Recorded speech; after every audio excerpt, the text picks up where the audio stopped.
세계에서 가장 큰 새로 알려져 있는 알바트로스라고 하는 새가 있습니다. 갈매기과의 새인데 이 새는 무려 날개가 3m, 3m 5쯤 되는 아주 거추장스러울 정도로 날개가 큽니다. 그래서 별명이 바보새라고 합니다. 왜? 날개가 너무 커서 잘 쉽게 나를 수가 없고, 그래서 사람에게 쉽게 잡히는 멸종 위기가 되어져 있는 그런 새입니다. 그런데 그 알바트로스가 날 수 있는 날이 있습니다. 그날은 어떤 날인가? 바람이 세차게 부는 날입니다. 폭풍이 불어오면 뒤뚱뒤뚱 다른 새들은 몸을 숨길 자리를 찾지만 오히려 알바트로스는 오히려 바람을 맞설 자리를 찾아갑니다. 벼랑에 서기도 하고 바람을 몸으로 맞을 자리.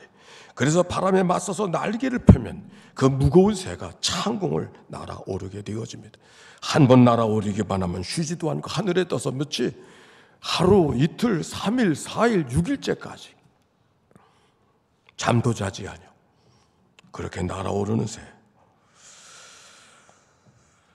사실 이 새는 바보새가 아니라 가장 멀리, 가장 높이 나는 새가 되어져서 망망한 대해를 운행하는 배들의 좋은 친구가 되곤 한답니다.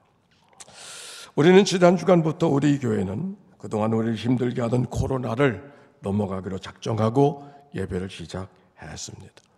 다른 때보다도 우리 찬양대가 더 회복된 모습으로 큰 찬양을 불러내니까 좀 너무 감사하네요.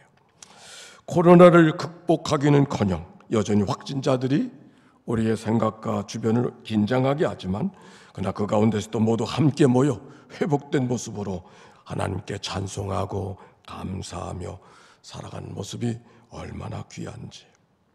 그동안 코로나의 시간이 우리를 힘들게 한 것은 사실이지만, 그러나 그 코로나가 우리를 오히려 더 강하고 담대하게 하나님 앞에 설 수 있게 만들어 주었구나 하는 생각을 하게 되니 또 다른 감사가 제 안에 있습니다. 여러분의 마음은 어떠한지, 오늘도 예배자로 하나님 앞에 나와 예배하는 이 시간이 오히려 하나님께 감사로 반응하는 그런 시간이 되기를 바랍니다. 우리 하나님께 반응합시다. 하나님 감사합니다. 이 주간에 읽었던 말씀은 에스겔서입니다.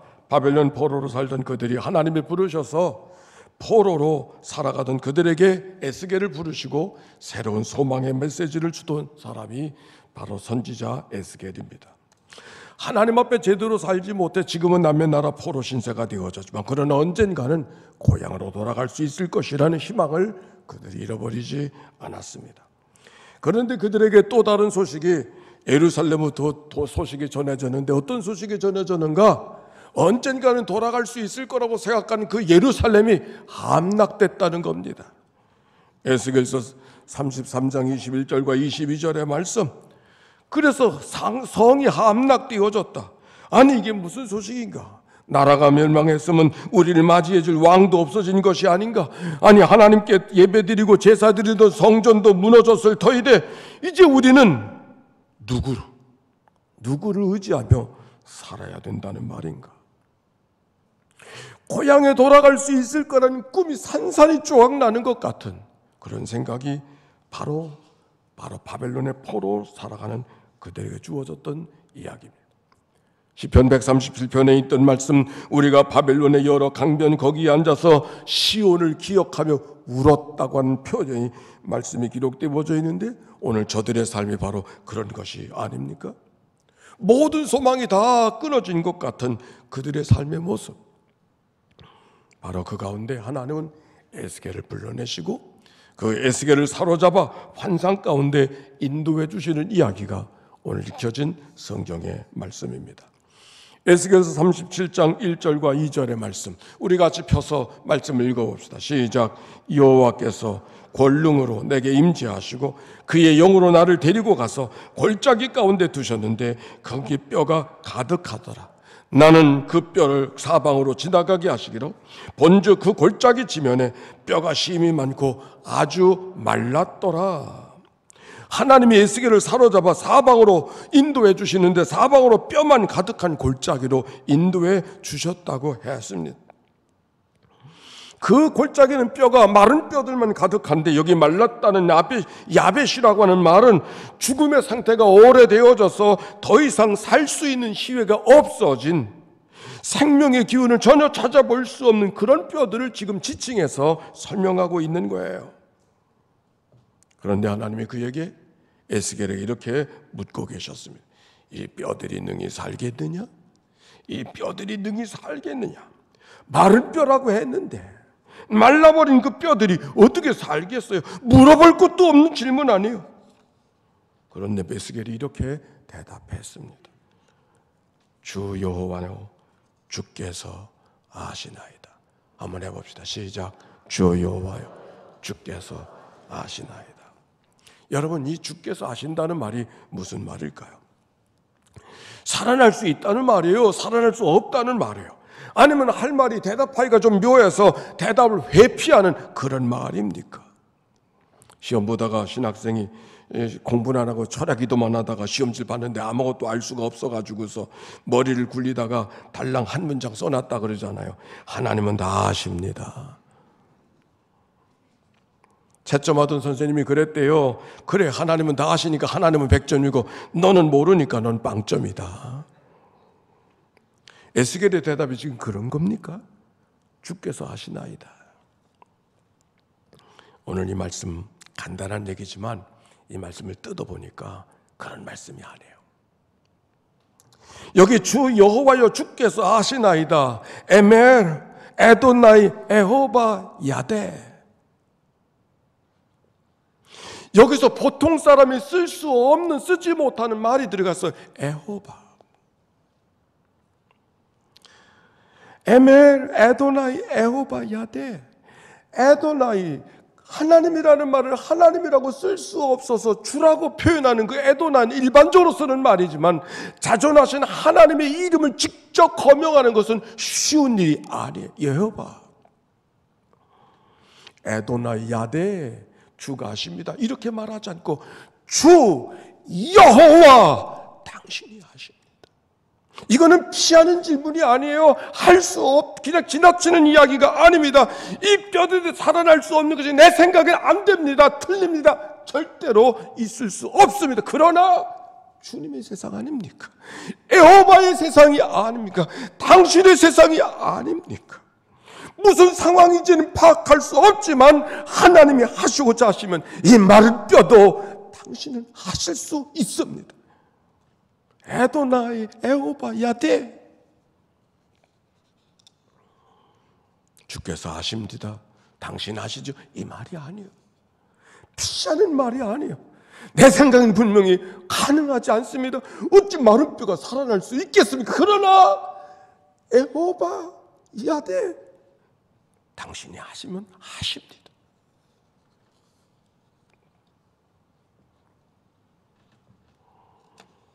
아니, 하나님께서 에스겔에게 이 뼈들에게 명령하라고 명하고 계셨어요. 5절과 6절에 보니까 여호와께서 이 뼈들에게 이같이 말씀하시기를, 내가 생기를 너희 속에 들어가게 하리니 너희가 살아나리라. 너희 주위에 심줄을 두고 살을 입히고 가죽을 덮고 너희 속에 생기를 넣으리니 너희가 살아나리라. 또 내가 여호와인 줄 너희가 알리라 하셨다 하라. 여기 생기라고 하는 말, 숨, 바람, 이런 뜻이에요. 창조시 흙으로 지은 인간이 생기를 불어넣으심으로 생명이 되었다라고 하는 말씀 속에 그 생기가 동일한 의미의 말씀이에요. 흙으로 빚어진 인간은 똑같은 모습이었었지만 생기를 불어넣어야 생명이 살아있는 존재가 된다고 하는 이 하나님의 말씀이 이 말씀께 적용되고 있는 거예요. 그 생기를 이 마른 뼈에 들어가게 명령하라는 거예요. 어찌 이것이 가능한 것일까요? 그런데 7절에 이렇게 말합니다. 이 명령을 따라 대언하니 대언할 때 이 뼈 젖뼈들이 들어맞았다고. 명령에 따라 대언하니 대언할 때 이 뼈 젖뼈들이 붙어 서로 연결되고 힘줄이 생기고 살이 오르며 가죽이 덮여졌다고 하는 이 말씀, 명령대로 대언하였더니 대언한 대로 이루어졌다고 하는 이 말씀. 어떻게 그럴 수 있었을까? 한 가지는 분명해요. 환경과 상황은 어떠하다 할지라도 하나님이 역사하시면 하나님의 명령대로 일어나는 것이 하나님의 역사이구나. 한 마을에 예수님이 가셨을 때 나병인이 찾아와서 말했습니다. 당신이 원하시면 나를 깨끗게 하실 수 있나이다. 당신이 원하시면 나를 깨끗게 하실 수 있나이다. 내 경험과 내 판단과 내 지나온 시스토리를 통해서는 이 문제를 해결할 수 없습니다. 그러나 당신이 원하시면 하실 수 있습니다. 이게 나병인의 믿음이었습니다. 그때 주님이 하셨던 말씀 따라서 합시다. 내가 원하노니 깨끗함을 입으라.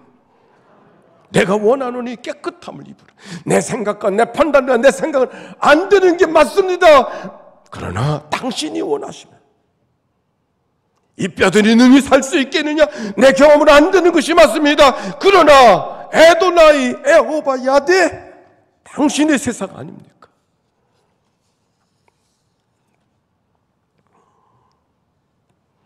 조건과 상황은 기대할 수 없었지만 그러나 조건과 상황까지 하나님의 주권 앞에 맡겨드리는 이 에스겔의 모습. 오늘 성경이 10절까지 읽었지만 11절부터 있는 이야기 속에서는 에스겔에 보여준 환상이 다른 것이 아닙니다. 환상을 설명하는 이야기가 11절부터 기록되어져 있는데 이 뼈들이 무엇인가? 이스라엘 민족이라고 하는 거예요. 자기를 지켜줘야 되는 왕이 없어지고 성전도 무너져버리고 돌아갈 고향도 없어져 버렸지만 의지할 수 있는 하나님마저도 사라져버린 것 같은 삶의 현실을 그들이 살고 있었지만 여기 뼈들이 말랐다고 하는 말씀은 전혀 소망을 찾아볼 수 없는 그들의 삶의 모습이지만 이제는 꿈도 소망도 없이 아니 오늘도 살아갈 수 있는 힘이 없는 그들의 모습을 이야기하고 있지만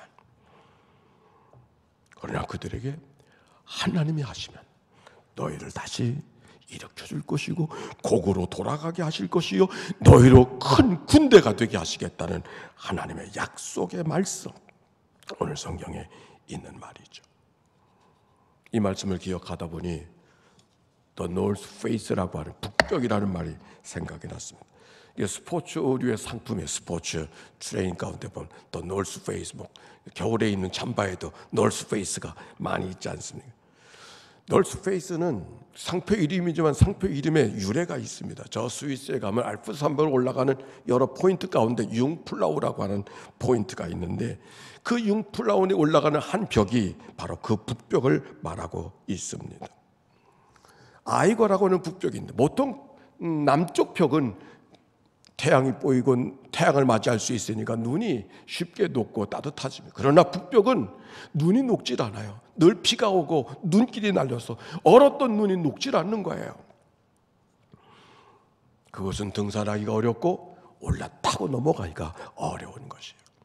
누구도 그 북벽, 융프라우의 아이거라는 북벽을 넘어간 적이 없었는데 토니 크루츠라고 하는 사람의 이야기를 통해서 영화로 그 장면을 이어가 그리고 어려움을 만났던 이야기를 스토리로 이야기하고 있습니다. 북벽, 넘어갈 수 없는 벽. 오늘 여기 마른 땅에 있는 백성들의 모습이 북벽을 만난 자들의 모습처럼 보여지지 않습니까? 오죽하면 마른 땅, 마른 뼈들의 골짜기라고 이야기할 수 있을까? 인간으로는 도저히 돌이킬 수 없을 것 같은 그런 삶의 상황. 그러나 그때도 하나님은 하실 수 있음을 말씀하고 있는 것이죠.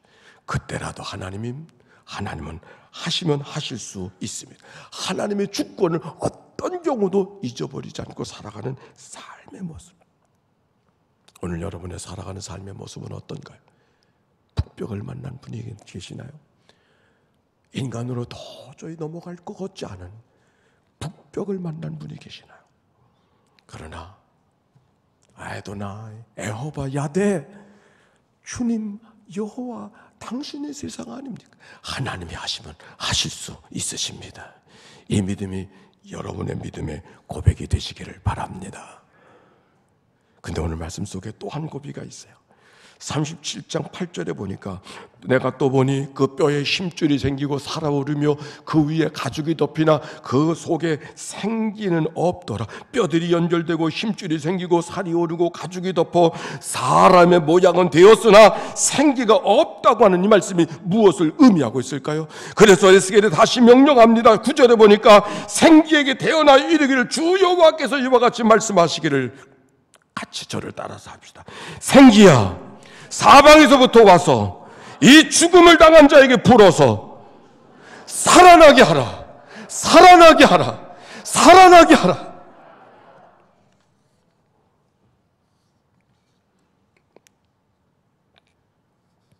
난 오늘 말씀을 묵상을 하면서 오늘 마른 뼈의 사건은 하나님이 살려주셔서 말랐던 절망 가운데 빠졌던 그들이 하나님의 도우심을 따라 하나님의 생기를 당하여 큰 군대가 되어졌던 단순히 그 얘기를 우리에게 전하려고 하는 것이 아니라는 것을 알게 되어졌어요. 오늘 이 마른 뼈가 변하여 군대가 된다는 이야기 속에 이상스럽게 구구절절 토막토막 이야기를 내서 뼈들이 연결되어지고 소리가 나고 연결되어지고 힘줄이 돋고 살이 돋고 가죽이 붙고 그냥 군대가 됐다고 말하지. 왜 이런 표현이 필요한가요? 뼈들이 움직여 소리가 나고 연결되어지고 힘줄이 돋고 살이 돋고 가죽이 덮이고 다 끝났다고 생각돼. 그때도 다 끝난 게 아니고 생기가 없더라. 그래서 할 수 있는 일이 조금밖에 안 되었다. 그 말이 아니에요. 할 수 있는 것이 아무것도 없었다. 할 수 있는 걸 다 되는데 모양은 다 갖췄는데 이젠 다 된 것 같은데 된 게 하나도 없다고 말씀하십니다. 오늘 마른 뼈의 사건이 여러분과 함께 말씀으로 나누고 있는 것은 마른 뼈들이 군대가 됐다는 이 이야기를 전하는 게 아닙니다. 마른 뼈가 군대가 되기까지는 순간 사건 마디가 하나님의 도움 없이는 아무것도 될 수 없음을 이야기하고 있는 거예요.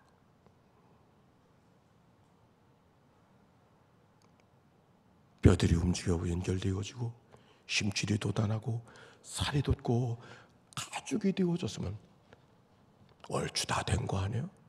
얼추 다 된 거 아니에요? 그런데 오늘 성경은 다 된 게 아니라 아직 아무것도 아니라고 말하는 거예요. 그래서 하나님이 돕지 않으시면 안 되는, 그래서 하나님이 그를 일으켜주지 않으면 안 되는, 그래서 하나님께서 역사하지 않으면 안 된다고 하는 사실을 오늘 성경이 이야기하고 있는 것입니다. 오늘 우리에게 그런 고백이 있나요? 하나님이 하셨습니다.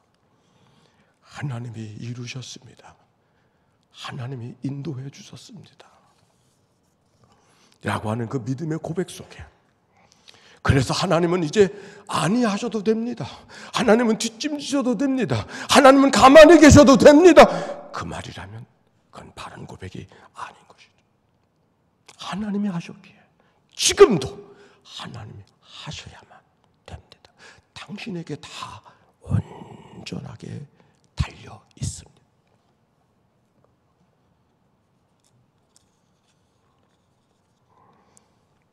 교회 역사의 위대한 분 어거스틴이 있습니다. 그가 참회록을 썼는데 그 참회록 가운데 그 유명한 글귀가 있죠. 내가 하나님 밖에서, 내 밖에서만 하나님을 찾았는데 그 하나님이 내 밖에 계신 분이 아니라 내 안에 계신 분을 내 밖에서만 찾았던 것, 그것을 그가 회개하는 책이 참회록이에요. 잘못된 여러 가지 일들을 회개하는 게 참회록이 아니라 내 안에 계신 하나님을 내 밖에서만 찾았던 그 모습을 그가 하나님 앞에 처절하게 회개하던 책이 참회록이에요. 그가 쓴 책 가운데 하나님의 도성이라는 책이 있습니다. 이 책의 내용은 이런 겁니다. 이 땅에 메시아로 오신 예수 그리스도, 하나님의 아들로 이 땅에 오셨지만 글쎄 로마의 병정이 로마의 권위로 그를 십자가에 죽게 만들어서 그의 삶을 끝나게 했습니다. 그런데 아이러니하게도 모든 게 끝났다고 생각한 십자가의 예수를 오히려 그 로마가 받아들여서, 로마의 권력으로 십자가에 죽은 예수를 로마가 받아들여서 자기의 국교로 삼고 나라의 기초를 삼았으니 세상에 이런 아이러니가 어디 있어요? 313년 밀라노의 칙령을 통해서, 콘스탄 대제를 통해서 기독교가 공인되어지고 이 나라의 기초는 기독교라고 온 천하에 선언했던 로마의 제국의 이야기, 기적 같은 일이죠. 그런데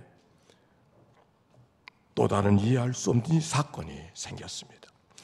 그 대단한 로마, 기독교를 기초로 삼아서 이제는 탄탄대로를 걸어갈 수 있을 거라고 생각했던 그 로마가 북쪽으로 침입한 게르만족에 의해서 무너져 버리고 마는 거예요. 왕조가 바뀌는 거예요. 게르만족은 야만족이고 하나님도 모르는 민족이었습니다. 그래서 그들은 생각했어요. 어떻게 이 하나님을 기초로 삼고 있는 로마가 저 하나님도 모르는 게르만족에게 망하느냐고. 이건 말도 안 된다고. 그런데 시간이 흐른 후에 역사의 흥망에서 벌어지는 하나님의 섭리를 그가 비로소 깨닫게 되었습니다. 그렇게 영원하리라고 여겼었다. 이제는 탄탄도로밖에 남은 것이 없다고 생각했던 로마가 그 하나님도 모르는 게르만족에게 망해버렸지만, 그 망한 사건이 그 게르만족들이 또 다른 로마를 세워서 하나님을 모르던 야만족, 게르만족을 다 하나님 백성으로 삼으셨던 사건이 그 로마가 망하는 사건을 통해서 만들어졌다는 사실을 깨닫고,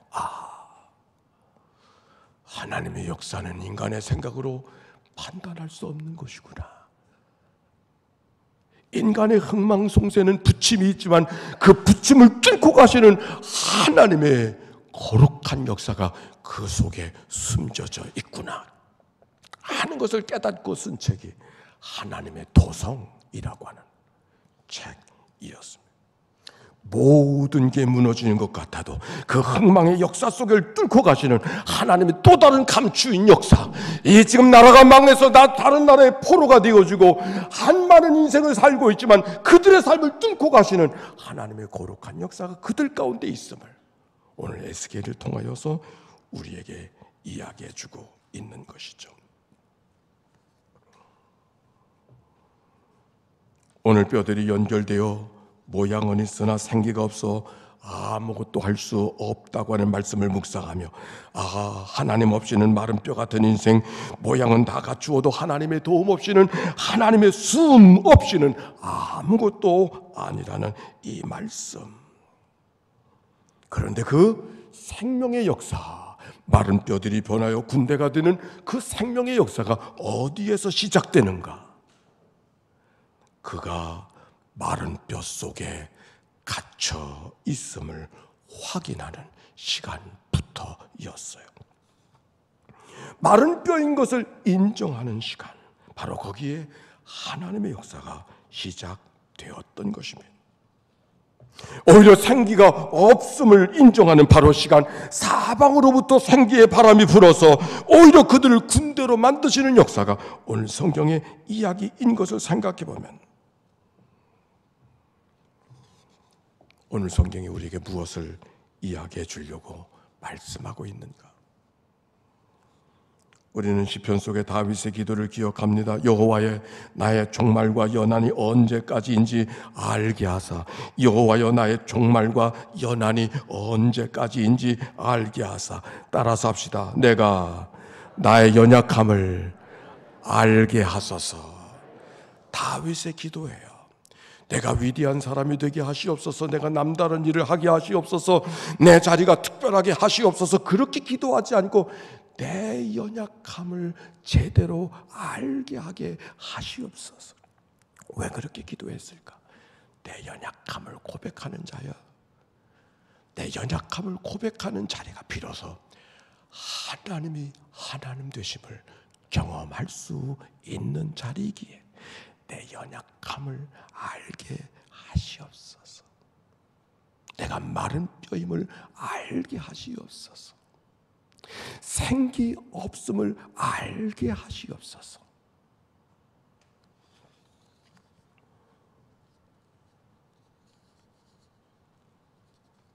사랑하는 성도 여러분, 우리의 삶이 혹시 마른 뼈 같은 그런 골짜기 속에 갇혀 있다고 생각할 그럴 때가 있나요? 아니, 우리의 심령이 마른 뼈 같아서 견딜 수 없는 안타까움을 갖고 있는 이들이 있나요? 그러나 기억할 것, 마른 뼈가 되었음을 애써 부정하지 말고, 마른 뼈밖에 남지 않았음을 애써 부정하지 마. 예, 그렇습니다. 나는 그렇게 연약합니다. 나는 그렇게 마른 뼈밖에 남지 않았습니다. 그래서 하나님의 도움이 필요합니다. 그래서 하나님이 도와주셔야 됩니다. 그래서 하나님이 붙들어 주셔야 됩니다. 그래서 하나님의 생기가 필요합니다. 그래서 하나님의 손길이 필요합니다. 그래서 하나님의 말씀이 필요합니다. 오늘 성경을 보면서 생기가 사방으로 불어오셨다는 이 말씀 속에 하나님이 살려내지 못할 자가 아무도 없구나. 호세아가 이렇게 기도했습니다. 그러니 너희는 여호와께로 돌아오라. 하나님께로 돌아오너라. 사랑과 정의가 지키며 너희 하나님에게만 희망을 두고 살아라. 시편의 말씀입니다. 야곱이 하나님을 자기의 도움으로 삼고 자기의 하나님이신 주님께 희망을 가진 사람은 복이 있다. 가진 게 복이 아니라, 지혜가 복이 아니라 하나님을 도움으로 삼고 사는 자, 그래서 그 하나님을 가까이 하는 자가 그게 복이라고 말씀해 주었습니다. 오늘도 예배하는 이 자리, 내 안에 연약함을 고백하고 하나님의 힘되심을 오늘도 사모함으로 갈망함으로 하나님을 향할 때 하나님이 여러분 한 분 한 분을 붙들어 주시고 마른 뼈들이 변하여 군대가 되게 하시는 하나님의 은혜와 능력으로 회복시켜 주시는 은혜가 모두에게 온 교회 속에 임하게 될 줄로 믿습니다.